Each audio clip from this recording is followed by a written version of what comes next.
तू कहा कृष्ण कृष्ण कर रहा है? कृष्ण है कहा? कृष्ण तो हमारे श्री जी के नीलांबर की एक किन्नौर है। कृष्ण है कहा? अच्छा, जैसे एक बात और कही, एक चीज और आपको माननी पड़ेगी। देखो, हम आपको बताए ना कि जो राधा चरण दासियां है ना, आप वेद पुराण शास्त्रों में श्री कृष्ण की महिमा को जो देखते हैं ना, वो है राज दरबार की महिमा।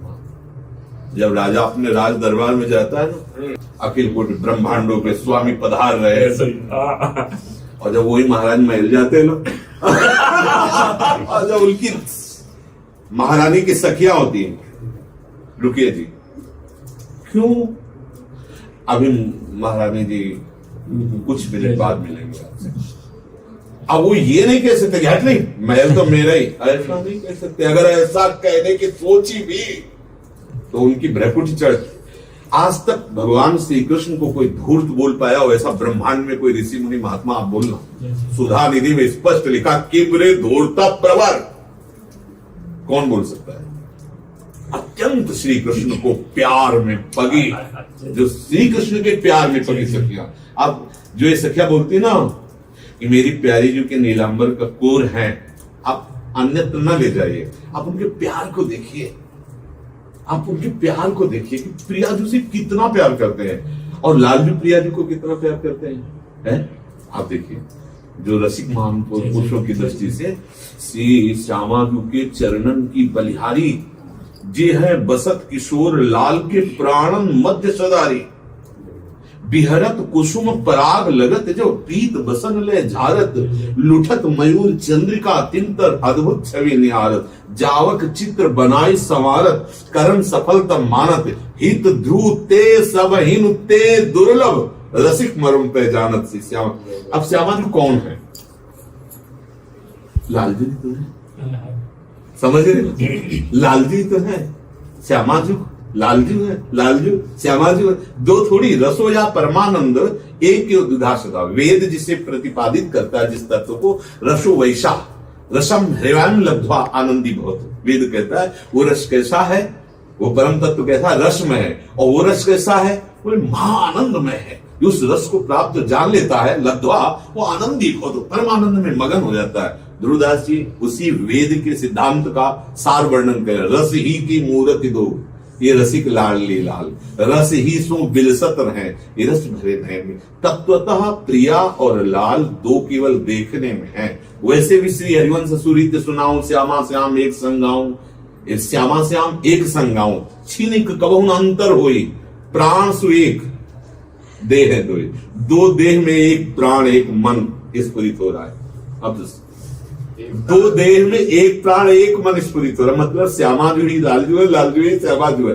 पर जब प्रेम पक्ष सखियों का होता है ना, अच्छा, किसी सखी का और किसी राज दरबारी सेवक का अगर दोनों का मिलान हो, तो राज दरबारी कहेगा कि तुम क्या जानती हो, महलों में बैठी रहती हो, हमारे महाराज का वैभव जानती हो?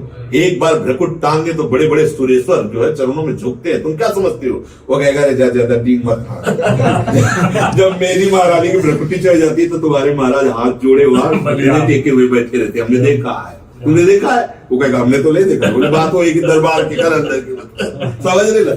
ये वृंदावन नवनिवृत्त निकुंज महल है, और यहाँ की पट्ट महारानी श्री स्वामी लाडली जो है, और लाडली जो लालजू के हृदय का मूर्तिमान प्रेम है, और लालजू प्रेम का निर्वाह करना बहुत अच्छी तरह जानते हैं। प्रेम विवश, प्रेम अधीन। देखो, लाडली जू के श्री अंग की कांति का पीतांबर श्री लालजू धारण करते हैं, और लालजू के श्री अंग की कांति का नीलांबर श्री लाडली जू धारण करती हैं। दोनों एक दूसरे की प्रेम में पगे हुई एक ही प्रेम है। पर जब सखियां बात करती हैं ना, उस समय ये ना देखे कि गोस्वामी जी बात करें, उस समय एक राधा सखी बात कर रही है। अब वो जब बात करे तो रसा स्वादन केवल ले।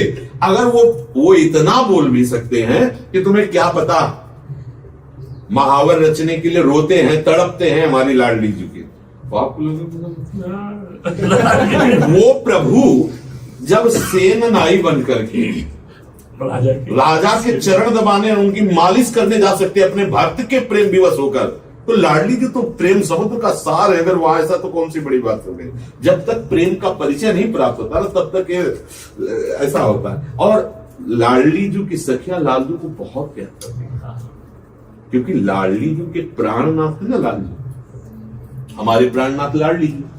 हमारे प्राणनाथ के प्राणनाथ लालजू तो कितना प्यार करते होंगे, वो तो सखियां ही जानती है ना। और श्री जी से मांग रही है, तद भावोत्सवतः परम भवत में तत् प्राणनाथ रहते। हे लाडली जो, आपको सुख पहुंचाने के लिए आपके प्राणनाथ में मेरी रखती हो। दो है ही नहीं, पर खेल जब होता है, जैसे अभी आप दोनों खेलने लगे तो दो पक्ष करेंगे ना, और दो पक्ष करके खेलेंगे, लेकिन बैठ के पाएंगे एक ही जगह। अब देखने वालों को आनंद मिलेगा कि एक लाल कपड़ा पहने, एक पीला कपड़ा पहने, दोनों जो है अच्छे खिलाड़ी हैं, दोनों भी एक पक्ष है एक विपक्ष है, लेकिन यहाँ पक्ष और विपक्ष है ही नहीं। या तो आनंद का खेल है। दंपति अति आनंद वश प्रेम मत निसंक क्रीड़त। दंपति अति आनंद वश प्रेम मत निसंक, आनंद समुद्र आनंद के वशीभूत होकर आनंदमय क्रीड़ा कर रहा है। प्रेम के खिलौना दो खेलत है प्रेम, प्रेम मूर्ति प्रियालाल प्रेम में, निकुंज में प्रेम में, सहचरियों के बीच में प्रेम में क्रीड़ा कर रहे हैं। दो है ही नहीं, पूरा समुदाय एक है, प्रेम एक है, हित दूसरा कोई है ही नहीं। हाँ, ये कि जब सहचरियां बोलेंगी तो उनकी बात केवल रसिक जब समझ पाएंगे और नहीं। तभी तो भगवत रसिक जिनका, भगवत रसिक रसिक की बात है, रसिक बिना को समझ सके ना। क्यों कहा? क्योंकि ज्यादातर भगवान की महिमा जो वेद पुराण शास्त्रों में वर्णित है उसका ही परिचय लोगों को नहीं है। कोई महान भक्तजन जानते हैं, फिर महल की चर्चा, वृंदावन नवनिवृत्त निकुंज की लाडली जी की चर्चा, ये तो मतलब बहुत ही एकांतिक है, ये तो कोई रसिक जन ही जान सकते हैं। इसलिए कोई भी दुर्लभ, अगर वो कुछ भी बोले ना, तुम्हें क्या पता, एक गाजर की नोक में बिका हुआ है तुम्हारा ठाकुर। क्या बोल रहे, मतलब अखिल कोटि ब्रह्मांडों के स्वामी कोई बोल क्या रहे, तो वो तो सहचरी जाल की है ना कि भ्रकुटी काम को दंड माने तो धनुष, नयन सर बाण, और उसकी नोक कज्जल रेख अनी, कज्जल रेख और अनी ही काम करती है। अनी सी खरकबो करे, जब बाण जाता है तो उसमें प्रधानता अनी की होती है, वही तो चीरता है अंदर जाके। और इससे शिकार कौन होता है? लालजू का मानस मृग। भ्रकुटी काम को दंड नयन सर कज्जल रेख अनी। कैसा शिकार होता है? वेणु करान्निपतिता स्खलितम शिखंडम भ्रष्टम चपीत वसनम ब्रजराज सुनो। बोले हुआ क्या? बोले अस्या कटाक्ष सर्पात विमूर्छितस्य ताम राधिकाम परिचरामि कदारस्य।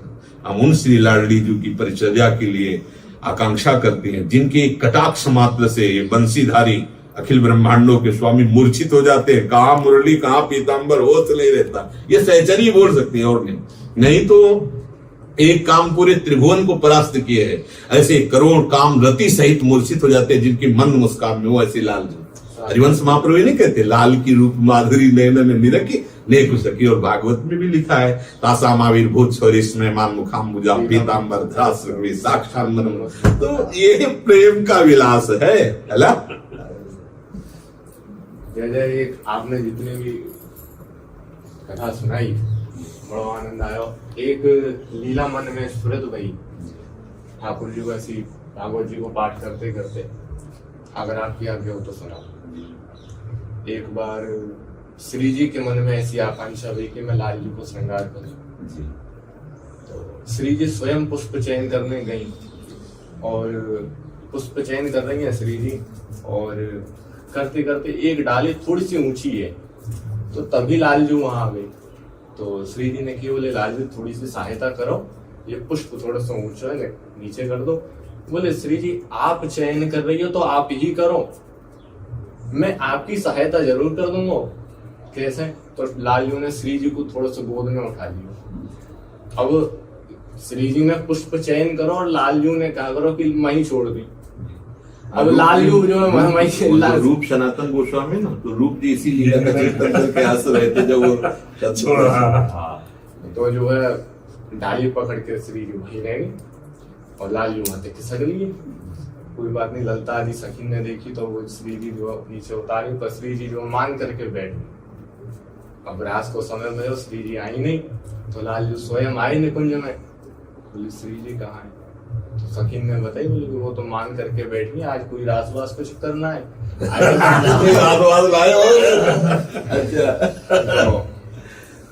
बोले ऐसी कहा भूलेगी मुझे। बोले अब ये तो खुद जानो। और जो जैसे जैसे निकुंज में आगे बढ़े तैसे तैसे सखी जो है ठाकुर जी को कछु न कछु व्यंग दें, कोई बात नहीं। जो है ठाकुर जी अंदर पहुंचे, श्री जी को मनाया, जैसे भी मनाया। तो बोले श्री जी ने क्यों, बोले अब एक ही शर्त पे रास होगो। बोले कहा, बोले कि जो मेरी इच्छा ही, अब आप वो इच्छा पूरी करो।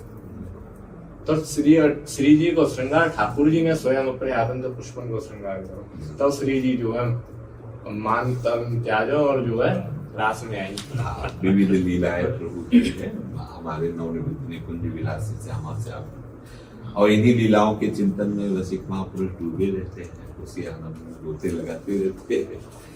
महाराज जी, हमारा मन अंदर से तो भजन करने के लिए हमेशा करता है, लेकिन पता नहीं क्यों घर नहीं छोड़ रहा। बस भय लगता है जब इधर के बारे में सोता हूँ। तो घर छोड़ने की जरूरत क्या है, हम भी तो घर ही में रहे। महाराज जी, जैसे वैराग मार्ग से अंदर से, वैराग्य अंदर से होता है, बाहर से नहीं होता है। बाहर वाले वैराग्य में प्रश्न नहीं होता, वो आग होती है, वो सब भस्म करके आगे बढ़ा देता है। जिसका प्रश्न होता है वैराग्य के लिए, वो वैरागी नहीं बन सकता। हाँ, पहचान होती है। जब वैराग्य अंदर से होता है ना, घर छोड़ने वाला, तो उसमें प्रश्न नहीं होता, किसी से सलाह नहीं होती, किसी की आज्ञा की जरूरत नहीं होती। वो एक तूफान होता है, तो संपूर्ण संसार को परास्त करके भगवत मार्ग में आगे बढ़ना होता है। उस एक ये है निवृत्ति मार्ग, एक है प्रवृत्ति मार्ग। घर परिवार में रह के बुजुर्गों की सेवा करके और कमा करके परिवार का पोषण करते हुए धर्म पूर्वक चले, गंदे आचरण न करे, नाम जप करे, कोई नशा न करे, उसको भी भगवत प्राप्ति हो जाएगी। प्रभु के लिए जीवन धारण करे, चाहे गृहस्थ हो चाहे विरक्त हो। तो जबरदस्ती नहीं करना कि हमें वैराग्य है नहीं, हम वैराग्य का वेश धारण, फिर नौटंकी हो जाता है, पाखंड हो जाता है, जो निर्वाह नहीं कर पाता है वो फिर फंस जाता है। और जो सच्चा वैरागी होता है, वो महलों में रख के चाहे झोपड़ी में बांध दो, कुछ नहीं बिगड़ता है। जैसे भुने हुए चने को खेत में बो दो, चाहे जितनी खाद लगाओ, कभी उसमें अंकुरण नहीं हो सकता। ऐसे जो वास्तविक भगवत मार्ग का प्रतीक है, चाहे जितनी विशेष सामग्री, कभी उसका मन चलाना नहीं होगा, क्योंकि वो रमा विलास राम अनुरागी तजत बमन जिम जन बड़भागी। जैसे किसी को बमन खाने, बमन समझते ना उल्टी, किसी को बमन खाने की इच्छा नहीं होती, ऐसे ही भगवतानंद में डूबा हुआ या भगवदानंद की प्राप्ति की लालसा वाला कोई भी उपासक विषय सेवन नहीं करता। विषय का नैश्वात्मा रामम विषय तृष्णाम भ्रमयति। तो अच्छे आचरण करके गृहस्थ बनो, गृहस्थ धर्म से चलो, माता पिता बुजुर्गों की सेवा करो। कभी किसी और की भी सेवा मिल जाए, जो बूढ़ा है बीमार है, दौड़ पड़ो उसकी सेवा के लिए, तो भगवान प्रसन्न हो जाएंगे। उन्हीं का तो सारा खेल है ना। जरूरी है कि बाबा जी बनना मतलब तलवार की धार पर चलना है। जो बचपन से बाबा जी बनना, तलवार जैसे गृहस्थी से आकर के फिर तो अब वो बात अलग हो जाती है, क्योंकि उसने विषयों का सेवन किया है। अब वो शांत, मतलब वो सोच सकता है कि यार बहुत हो गया, आपको चले ऐसे। लेकिन जो बचपन से मतलब जवान है, उसका तो आग पे चलना है, प्रत्येक कदम बहुत सावधानी से चलना होता है।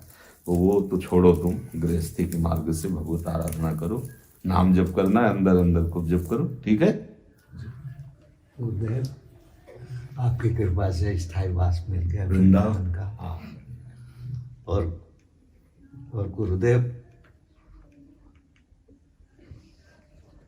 राधे जी में माँ का भाव रहता है जी। किसी भी तरह देखो, सत्य वस्तु में किसी भी तरह से जुड़े, धीरे धीरे आगे हो। उनको जो भाव देना वो दे देंगे। अपने भाव से हम अगर या तो हम अपना भाव छोड़कर गुरुदेव के द्वारा प्रदत्त भाव को स्वीकार करें, नहीं तो हम गुरुदेव के द्वारा प्रदत्त जो आराध्य देव है उनमें किसी भी तरह से मन लगाए, तो आराध्य देव और मंत्र दोनों मिलकर भाव सुधार कर देंगे। बाबा, मैं जब से शरणागति मंत्र लिए हूँ तब से मैं मानसी सेवा कर रही हूँ, मैं प्रकट सेवा नहीं करती हूँ। नहीं प्रवेश होगा, केवल वो कथन मात्र हो सकता है सखी, बिना प्रकट सेवा पर मानसिक सेवा में प्रवेश ही नहीं हो सकता। केवल मनोरंजन है, मानसिक सेवा नहीं। मानसिक सेवा जानते हो कैसे होता है?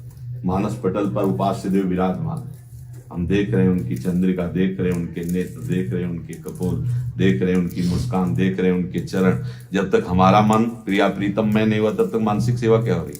मानस देव पधारे नहीं तो मानसिक सेवा कैसी? मानस देव पधारे नहीं तो मानसिक सेवा कैसी?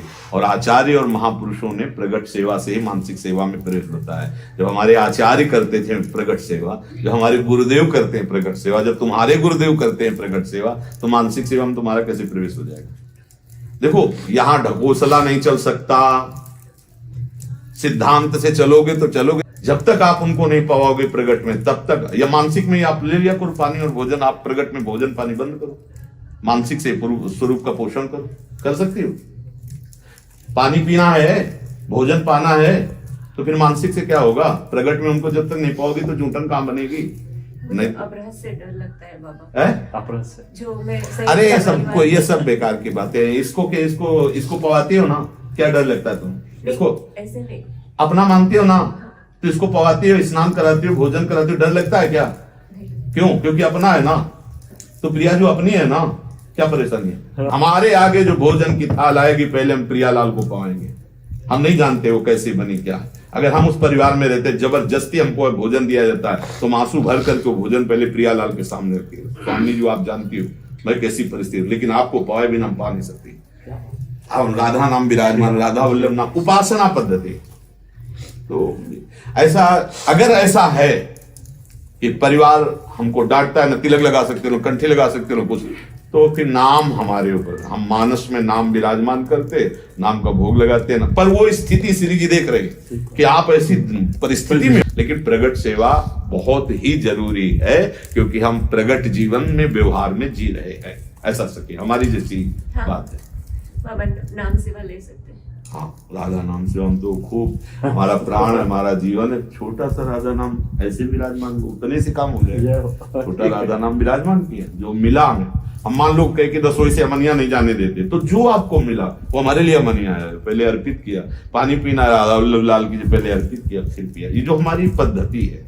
हम 2 महीने पहले आपसे आज्ञा ली थी धामवास के लिए, आ गए हम यहाँ और सब छूट गया। सब जो थे ना, सब छूट गए। आप सिर्फ आपके चरणों का आश्रय, आपके अलावा कोई नहीं है। श्री जी है तो सब कुछ मिल गया। आपके चरणों का अनंत आश्रय सहज हमारे इतने रिश्तेदार है, अनंत मेरे आप ही श्री जी हैं, आप ही मेरे ठाकुर जी हैं, आप ही सब कुछ। महाराज जी, मैं जैसे मकान बनाने में काम करता हूँ, तो उसमें शरीर हमेशा अपवित्र रहता है, तो शरणागत मन जपने का बहुत कम समय मिलता, तो उसके लिए फिर राधा वल्लभ श्री है। जब आप नहा धो के 3 माला कर लिया, राधा वल्लभ श्री, राधा वल्लभ। मैंने जब दीक्षा ली थी तो मैं चंडीगढ़ में रहती थी। उसके बाद जाने क्या प्रार्थना है, उसके बाद मैं आसाम चली गई। आसाम से भी चक्कर हम कह रहे अमेरिका चली जा तो क्या फर्क पड़ता है, मन में भजन करती लेकिन रहो। अभी 2 साल से आपके दर्शन नहीं कर पाई, नहीं आ पाई। YouTube में रोज दर्शन करो। आजकल तो कलयुग भगवान की कृपा से यंत्र है। वो तो करते हैं, पर महाराज प्रकट में आना चाहते हैं ना वृंदावन, तो हम तो रोकते नहीं है। आप वही क्या करूं, उससे कोई अपराध तो बना नहीं। कोई अपराध नहीं, सब माया के खेल है। कहीं जाना पड़ सकता है, कहीं कोई कार्य पड़ सकता है। इस पर ज्यादा चिंता न करें।